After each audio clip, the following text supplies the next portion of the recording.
नमस्कार, स्वागत है आप सभी का हमारे खास कार्यक्रम स्वयं सिद्धा में। मैं हूं आपके साथ ज्योति सिंह और इस वक्त हम पहुंचे ग्वालियर के एक animal cure and care centre में। क्या खासियत है इस केयर सेंटर की, ये हम आपको बताएंगे अपने आज के कार्यक्रम में।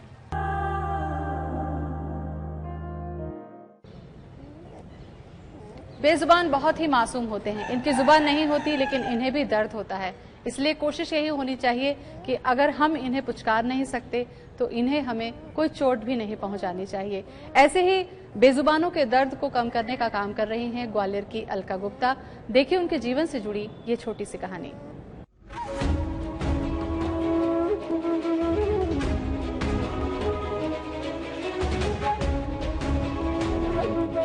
ये हैं भोले भाले मासूम मूक और निरीह पशु जो कभी किसी का नुकसान नहीं करते, बेहद वफादार और मेहनती।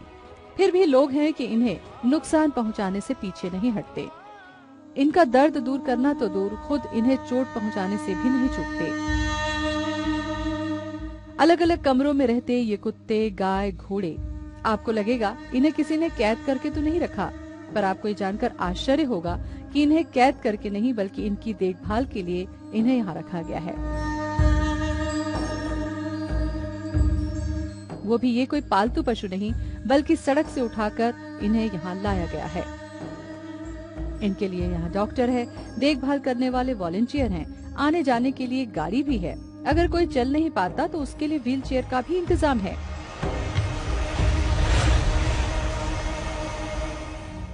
इतनी सुविधा वो भी किसी सड़क छाप जानवर के लिए, है ना हैरत करने वाली बात। पर इसे सच साबित किया है ग्वालियर की पशु प्रेमी अलका गुप्ता ने। मैं पहली बार अपने कुछ फ्रेंड्स के साथ यहाँ पे घूमने आया था, तो मुझे यहाँ पे देखा काफ़ी एनिमल्स घायल थे और गाय भी इस हालत में आ रही थी कि कोई चल नहीं पा रही है, कोई बैकबोन फ्रैक्चर है। तो मुझे यहाँ काफ़ी अच्छा लगा, तो मैंने पहले मैम से मुलाकात की, फिर एज ए वॉलंटियर मैंने करीब 1 साल यहाँ काम किया। तो जब मैं फर्स्ट टाइम शेल्टर आई थी तो बहुत अच्छी फीलिंग थी। जैसे कि कुछ भी एनिमल्स के लिए कुछ भी करना, उनके लिए खाना ही दे देना या उनकी थोड़ी सी भी हेल्प कर देना, वो इतना सुकून देता है कि शायद कोई पूजा, कोई मेडिटेशन या फिर शायद कोई शॉपिंग करना या कुछ भी ऐसा एडवेंचर करना उतनी सुकून भरी चीज़ नहीं होता जितना कि ये होता है। एक बार रास्ते में कोई घायल जानवर मिला तो अलका मैम के उसका कांटेक्ट का पता पड़ा, अलका मैम को फ़ोन किया तो उन्होंने बहुत सपोर्ट करा। और जब से ही मैं अलका मैम के सेंटर से जुड़ा हुआ हूँ और यहाँ से जुड़ने के बाद जो देखा तो जानवरों के प्रति सेवा भाव का रुझान और बढ़ता चला गया। सड़क पर हादसे का शिकार कोई जानवर हो या फिर सड़क पर लावारिस पशु, हर किसी की देखभाल का जिम्मा अलका ने उठाया है। अलका पहले सड़क से उठाकर इन जानवरों को अपने घर ले आया करती थी। उनके इस काम का घर के लोगों के साथ कॉलोनी के लोगों ने भी विरोध किया। सालों के संघर्ष के बाद अलका को अब निगम ने एक जगह भी दे दी है, जिससे वो इस कार्य को व्यापक स्तर पर कर पा रही है। इस कार्य के लिए अब शहर से कई और पशु प्रेमी भी जुड़ रहे हैं। कोई इन जानवरों के खाने पीने का सामान देता है तो कुछ लोग यहाँ वॉलंटियर के रूप में आकर इनकी देखभाल करते हैं। अलका अब तक गाय, कुत्ते, बंदर, सांप और भी कई मूक पशुओं की देखभाल कर चुकी है। निगम की तरफ से चलाए जा रहे कुत्तों की नसबंदी अभियान में 25,000 से ज्यादा कुत्तों की नसबंदी भी करा चुकी हैं। ऐसी कई गाय भी यहाँ मौजूद हैं, जिनके मालिकों ने दूध देना बंद करने पर उन्हें घर से बाहर कर दिया या कोई गाय एक्सीडेंट का शिकार होकर अपाहिज हो गई। मानवता से जुड़े इस कार्य के लिए अलका को अब तक कई सम्मान हासिल हो चुके हैं। मूक पशुओं की वेदना को समझने के लिए हम अलका को सलाम करते हैं। ज्योति सिंह, IBC 24 ग्वालियर।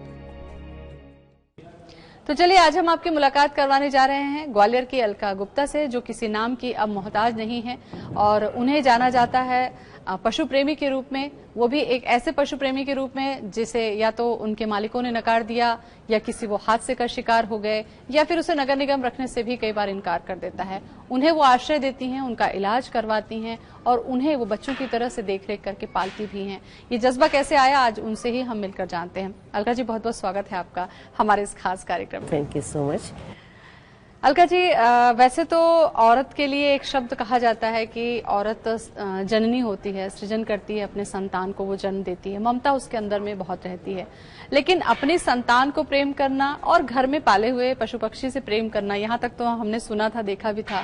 लेकिन आवारा पशुओं के लिए प्रेम, फिर वो भी बिना किसी स्वार्थ के, अपने खर्च से, इतना इन लोगों की सेवा भाव कैसे हुआ और कौन सा ऐसा वाकया था जो आपको इस तरफ ले गया? इसके लिए मैं आपको बहुत पीछे ले जाना चाहूँगी अपनी लाइफ का, कि मेरी बच्ची जब बहुत छोटी सी थी, एक दिन एक चिड़िया के बच्चे को ले आई और मेरे हाथ में रख दिया। उसके बिल्कुल पंख वंख कुछ नहीं थे निकले तब तक, और ला के कहती है कि आप इसको पालो, इसकी मम्मा मर गई है। तो मैंने एकदम से झटकना चाहा बच्चे को हाथ से, और उसने कहा कि नहीं मम्मा, ये मर जाएगा, इसको आपको पालना है और आप तो माँ हो।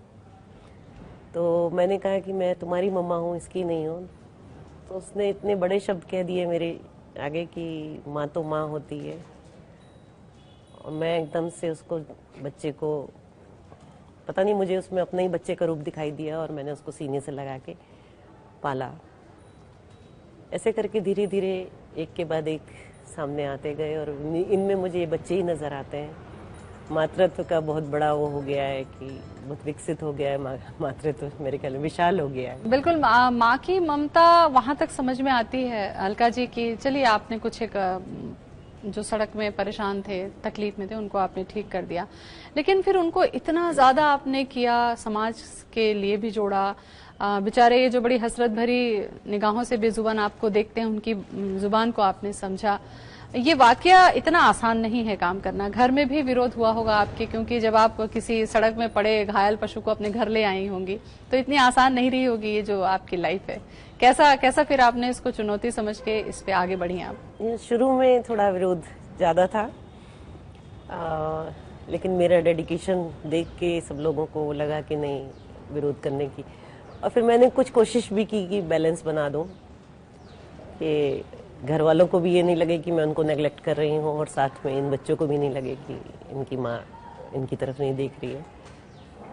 तो बस उतना सा प्रयास किया था मैंने तो। परिवार किस तरीके का है आपका? पति का सहयोग और घर में बच्चे, क्या आप हाउसवाइफ ही हैं या आपने कुछ अर्निंग भी थी? क्योंकि एक अर्निंग का इसलिए मैं जिक्र कर रही हूँ क्योंकि जब तक महिला खुद सक्षम नहीं होती है, बहुत सारे ऐसे वाक्य होते हैं जिसमें वो डिसीजन नहीं ले सकती फाइनेंशियली जब हम बात करते हैं। ऐसे में ये डिपेंडेंसी कभी इनकी सेवा में आड़े आई? हाँ, कई बार आता है ऐसा मौका कि बिल्कुल पैसा नहीं होता और बच्चों की दवाइयाँ आनी है या स्टाफ की सैलरी देनी है। कई बार बहुत मुश्किलें आई, बट ईश्वर की कृपा से सब होता गया। समाज का बहुत सहयोग मिला मुझको। जो हमारा ग्रुप है उसमें से सब लोग सहयोग के लिए आए। सर्दियाँ आई तो मुझे लगा कि हर जानवर के लिए कंबल चाहिए मुझको, तो लोगों ने कंबलों का ढेर लगा दिया। अभी पप्स बहुत सारे हैं, उनको दूध चाहिए, तो दूध की कोई प्रॉब्लम नहीं रही मुझको। इस तरह समाज का पूरा सहयोग मिल रहा है। बिल्कुल। और तब से लेकर अब तक, उस चिड़िया के बच्चे से लेकर आज जब हम आपके संस्थान में पहुंचे हैं, तब तक कितने पशुओं को आप देख कर पाई? कौन कौन से पशु, जानवर, पक्षी आपके पास आते हैं? थोड़ा सा विस्तार से आप बताइए ताकि मैं भी समझ सकूं कि कितनी सेवा आपने की है। अब ये गिनना तो बहुत मुश्किल है कि कितने जानवरों का कर पाई हूँ। फिर भी मेरे ख्याल में साल भर में कम से कम 1000 जानवर तो ऐसे होते होंगे जिनका की इलाज हो जाता है हमारे यहाँ। डॉग्स की एक बड़ी संख्या हम देख पा रहे हैं, और एक चीज ये कि यहाँ पर अलग अलग कमरों में उनको रखा गया है। कुछ के लिए आप जो पैरालाइज्ड हैं उनके लिए वॉकर जैसा एक सिस्टम भी है। नकली पैर भी मैंने देखा कि गाय को लगा हुआ है।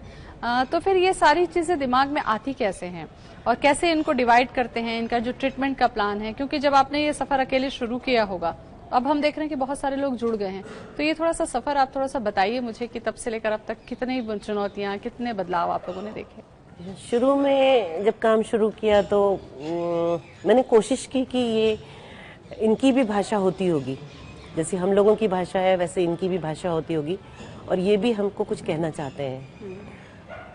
तो उनकी जो दिमाग में चल रहा है या उनके दिल में जो चल रहा है वो चीज़ पकड़ने की कोशिश की। तो कई बार तो ऐसा लगता था कि जानवर ऊपर से मुझे बिल्कुल ठीक ठाक दिख रहा है, बट मुझे अंदर से ऐसा लगता था कि ये कुछ मुझ तक मैसेज भेज रहा है। तो मैं उसको कोशिश करती थी समझने की, तो पता चलता था कि नहीं इसको ये कष्ट है। अब जैसे पेट में दर्द है, पेट में दर्द कोई बाहर से दिखने की चीज नहीं है, बट समझ में आता था कि पेट में दर्द है इसके। तो अब तो ऐसा लगता है कि शायद ये क्या सोच रहे हैं, क्या बोलना चाह रहे हैं, मुझे सब कुछ सुनाई पड़ता है। एक वाकया का जिक्र आप जरूर करिए जो कुछ देर पहले हम शेयर कर रहे थे आपसे बातचीत में, क्योंकि ये सारी चीजें इतनी सामान्य नहीं हैं। इसके पीछे कहीं ना कहीं एक अलौकिक शक्ति या कहीं ईश्वर का दिशा निर्देश या एक अलग तरीके की दुनिया में आपको देख पा रही हूँ। तो वो वाकया जरूर बताइए जो आप कुछ देर पहले मुझे बता रही थी, जब आपको आभास हुआ कि शायद हाँ कुछ इशारा है कि आप इधर बढ़ें। तब बच्ची छोटी थी मेरी, और एक दिन स्कूल से लौट के आई और मैं खाना गर्म कर रही थी, तो किचन की खिड़की में से ही चिल्लाई कि माँ बाहर आओ, आपको एक चीज दिखानी है। मैं भागती भी बाहर गई तो देखा एक गाय खड़ी है, उसकी पीठ पे इतना बड़ा घाव है, और मतलब घाव इतना खराब हालत में था कि बेहद बदबू आ रही थी। मुझे कुछ समझ में नहीं आया। मैं अपनी वाली दवाई की अलमारी में से बीटाडिन और कॉम्बीफ्लेम का पूरी स्ट्रिप उठा लाई और उसको खिला दी मैंने, बीटाडिन उसके ऊपर डाल दी, और जाके मैं भगवान के आगे मैं बहुत रोई, बहुत गिड़गिड़ाई कि इसने क्या ऐसा कसूर कर दिया है कि जो इसको इतना बड़ा जख्म दिया है आपने। और पता नहीं उसी टाइम क्या अजीब सी घटना हुई कि मेरी खुद की कमर में बहुत तेज जलन होनी शुरू हुई, बहुत तीखा दर्द शुरू हो गया कि शायद उसका दर्द मुझको महसूस हो रहा था। और मैंने यही कहा, मैंने कहा ठीक है भगवान, जितना बड़ा उसको घाव दिया है उतना ही बड़ा मुझको दे दो, और जब तक आप नहीं ठीक करोगे मैं नहीं इसको कुछ भी छेड़ूंगी, कुछ भी कोशिश भी नहीं करूंगी ठीक करने की। और अचानक इतना सब कर करा के मैं तो उस दिन तो मेरा पूरा दिन बेकार गया रोते धोते। नेक्स्ट डे फिर बच्ची ने आवाज लगाई कि माँ आज बाहर आओ। मैंने कहा आज नहीं आऊंगी, कल का तुमने पूरा दिन बर्बाद कर दिया। और वो मानी नहीं कि आओ, आपको प्रॉमिस, आपको देखना पड़ेगा। जाके देखा तो वही गाय रोड के साइड में जो घास लगी रहती है वो चर रही थी, और उसके सिर्फ वो निशान रह गया था जिस चीज का प्रमाण था कि हाँ गाय वही है, और वो बिल्कुल हील हो चुका था घाव। तो उस दिन फिर मैंने परमात्मा के आगे जाके माफी मांगी कि मैं पता नहीं ना समझ हूँ, इतना उल्टा सीधा बोल गई। आप तो अपना हर जगह प्रमाण दिखा रहे हो। मतलब ईश्वर तो जर्रे जर्रे में है, वो हर जगह अपनी छाप दिखा रहा है, हम ही लोग हैं आंख बंद करके बैठे। बिल्कुल, तो ये ईश्वर का साफ संकेत था जो आपको बढ़ा रहा था। शायद बहुत सारे ऐसे जानवर, पशु, पक्षी शायद आपकी वजह से यहाँ से ठीक भी हो पाए, कुछ को दूसरी जगह घर भी मिल गया। उससे जुड़ी भी जानकारी आपसे लूंगी। फिलहाल यहाँ रुक जाते हैं छोटे से ब्रेक के लिए, लेकिन आप बने रहे हमारे साथ। ब्रेक के बाद स्वागत है आप सभी का हमारे खास कार्यक्रम स्वयं सिद्धा में। आज हम आपकी मुलाकात करवा रहे हैं ग्वालियर की अलका गुप्ता से, जो सिर्फ अपने परिवार और अपने घर के लोगों के लिए ही नहीं जीती। आपको जानकर आश्चर्य होगा कि ये जीती हैं उन जानवरों के लिए जिनका कोई सहारा नहीं है, जिन्हें चोट लग गई है, जिन्हें कुछ लोगों ने परेशान किया है, जिनके पैरालिसिस हो गया है, उनको ये ठीक करती हैं। अलका जी, ये बहुत चुनौतीपूर्ण कार्य है। आप देखिए कि पिछले जितने भी यहाँ पर कमरे बने हुए हैं, बहुत सारे कुत्तों को इसमें बंद करके रखा गया है।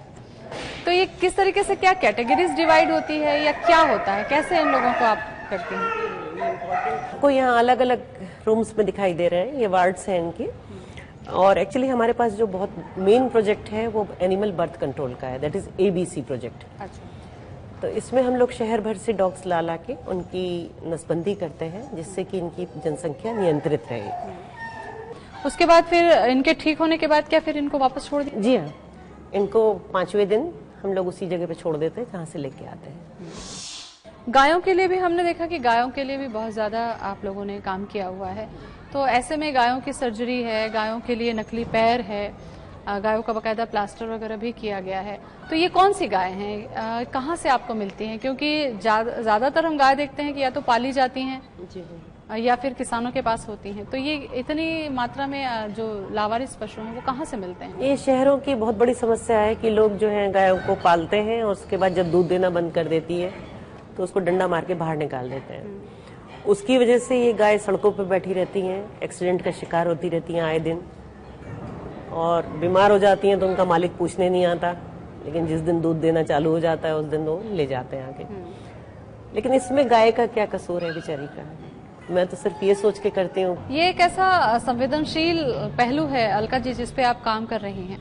आज के समय में हम देखते हैं कि जो बच्चे हैं अपने कई बार माता पिता के लिए भी काम नहीं करते हैं, बुजुर्गों को वृद्धाश्रम में डाल दिया जाता है। ऐसे में बेजुबान वो भी लावारिस के लिए काम करना, ऐसे जुड़े कोई अनुभव तो रहे होंगे आपकी जिंदगी में जो आपको हर बार संवेदित करते रहे होंगे। कुछ ऐसे वाक्य जिनको आप शेयर करना चाहें मेरे साथ। ये काफ़ी घटनाएं हुई हैं ऐसी कि मेरी ज़िंदगी की दिशा बदल दी जिन्होंने।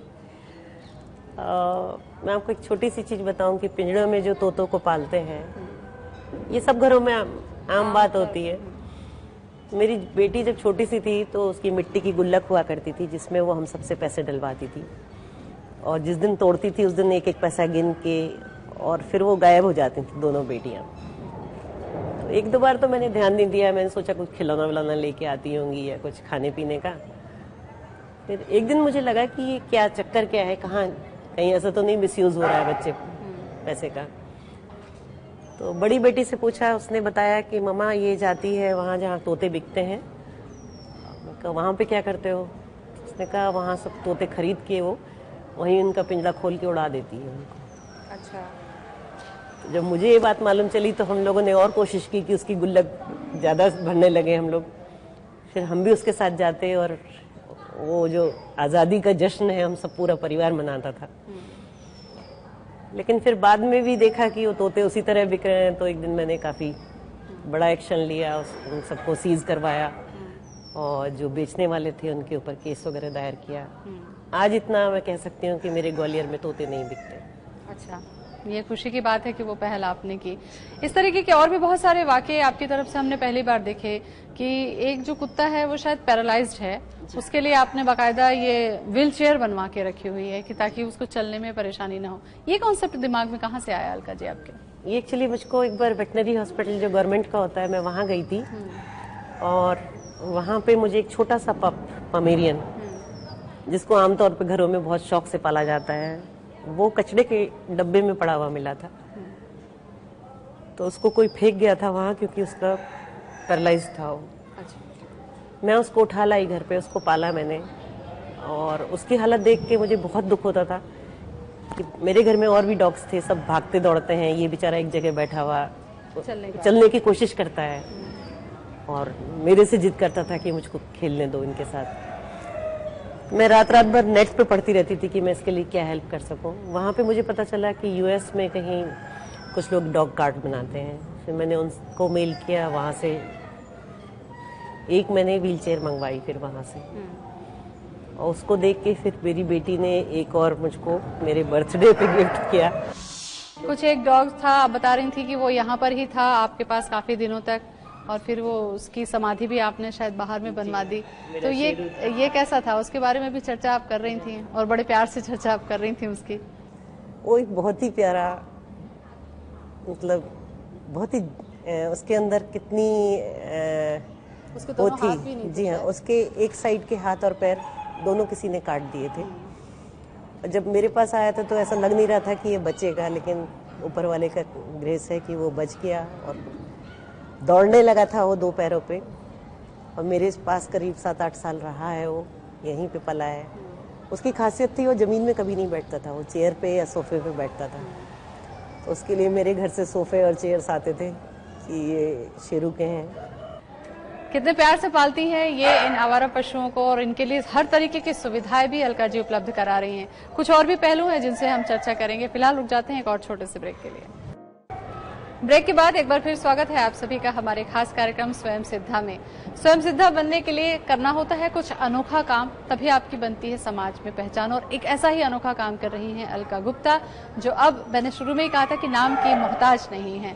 अलका जी, आपका नाम है, आप बहुत संवेदनशील एक काम कर रही हैं, समाज में एक प्रेरणा भी दे रही हैं। आपको लगता है कि हम अक्सर देखते हैं कि सड़क पर अगर कोई कुत्ता जा रहा हो तो उसको पत्थर मारना जैसे हमारा पहला कर्तव्य है, ऐसे पत्थर मारते हैं। एक जो डॉग मैंने देखा, उसको किसी ने शायद शैतानी से उसको तार बांध दिया था, जो कि अब वो चल रही है जैसा आपने बताया। तो क्या संदेश आप देना चाहेंगे इस कार्यक्रम के जरिए, क्योंकि आप लंबे समय से इसमें जुड़ी हुई हैं, और क्यों हम दूसरों की तकलीफ को नहीं समझ पाते हैं, क्योंकि ये बेजुबान है, अपना दर्द भी शायद नहीं बोल पाते हैं। क्या कहेंगे आप? मेरा एक ही संदेश है कि चाहे पुचकारो मत लेकिन मारो भी मत, क्योंकि उनके कष्ट को समझने की जरूरत बहुत है। वो तो बेचारे बोल भी नहीं सकते अपना कष्ट। बस इतनी सी रिक्वेस्ट है लोगों से। आप एक किताब भी लिख रही हैं शायद, क्योंकि इतना लंबा जो इस काम करने का अनुभव है, इसमें बहुत सारे ऐसे वाकये आए होंगे, शायद समेट के उसको आप एक किताब लिखने की तैयारी कर रही हैं। वो कैसा कॉन्सेप्ट है और क्या चीजें होंगी उसमें? एक्चुअली मैं कोई राइटर नहीं हूँ और कोई मेरी भाषा भी ऐसी बहुत कोई वो नहीं है, लेकिन जो मैंने इनसे सीखा है या जो मैंने महसूस किया है वो मैं समाज तक पहुँचाना चाहती हूँ। मुझे लगता है मेरे साथ ही ये सब भावनाएं ना खत्म हो जाएं, मेरे बाद भी ये चलती रहें और बहुत सारी अलका गुप्ता आ जाए इनके लिए, क्योंकि बहुतों की जरूरत है इनको। तो क्या सोच रखा है अब आपने, क्योंकि अब यहाँ तो हम देख रहे हैं कि आज की तारीख में भी शायद 60-70 तो डॉग्स हैं, अलग अलग गायें हैं, बंदर हैं, तो क्या सोचा है आपने कि इसको कितने बड़े पैमाने पर आप करना चाहेंगी और इससे किसी तरीके की सहयोग या किसी मैं चाहती हूँ कि पूरे सिटी में चारों कॉर्नर्स पे एक एक इस तरह का सेंटर बन जाए, जिससे कि वहीं फर्स्ट एड मिल जाए एनिमल्स को। क्या हुआ बेटा, क्या हुआ? ज्यादा से ज्यादा ऐसे जो पशु हैं उनको देख रेख को मदद मिल सके। कुछ कहना चाहेंगे आप हमारे दर्शकों को, खास करके महिला दर्शकों को, क्योंकि उनका एक ज्यादा वक्त जो होता है वो घर पर बीतता है, अगर वो चाहें तो अपने साथ साथ अपने आस पड़ोस के जो महिलाएं हैं, जो लड़कियां हैं, उनको भी जोड़ें। कुछ कहना चाहेंगे, कोई संदेश देना चाहेंगे आप? या महिला को तो बनाया ही परमात्मा ने ऐसा है कि वो किसी का दुख नहीं देख सकती, पिघल जाती है। तो अपने साथ साथ, अपने घर के साथ साथ अपने समाज के फैले हुए इन बेचारे मूक जीवों की भी बात सुने, उनके लिए जितनी मदद कर सकती हैं उतनी कर दें। आपके घर से जो भी किचन का वेस्ट निकलता है उसको पॉलिथीन में ना फेंक के बाहर किसी गाय को, किसी कुत्ते को खिला दें। साथ ही जो भी आपके बच्चे का बर्थडे है, कुछ है, तो ऐसे किसी गौशाला में जाके या ऐसे किसी सेंटर में जाके वहाँ पे कुछ कर सकें उनके लिए, क्योंकि बहुत सारी दुआएं चाहिए होती हैं हमें जीने के लिए, और इनसे बेहतर दुआ मुझे नहीं लगता अलका जी की कोई मिलती होंगी। बहुत अच्छा लगा आपसे मिलकर, जीवन को एक नए तरीके से देखने का अंदाज मुझे मिला आपसे। अलका जी, बहुत बहुत धन्यवाद आपका हमसे बात करने के लिए। Thank you so much. तो देखा आपने, एक हैरत कर देने वाला जो काम है महिला करती है, और अलका जी का जो काम है सराहनीय है, सम्माननीय है, क्योंकि वो एक ऐसे पशु के लिए काम करती हैं जिनसे उनका दूर दूर तक कोई रिश्ता नहीं है, उनका कोई स्वार्थ नहीं है, फिर भी वो केवल उनकी सेवा करने के लिहाज से ये एक महत्वपूर्ण कार्य कर रही हैं। फिर मिलेंगे ऐसी एक और शख्सियत के साथ, तब तक के लिए मुझे दें इजाजत। नमस्कार।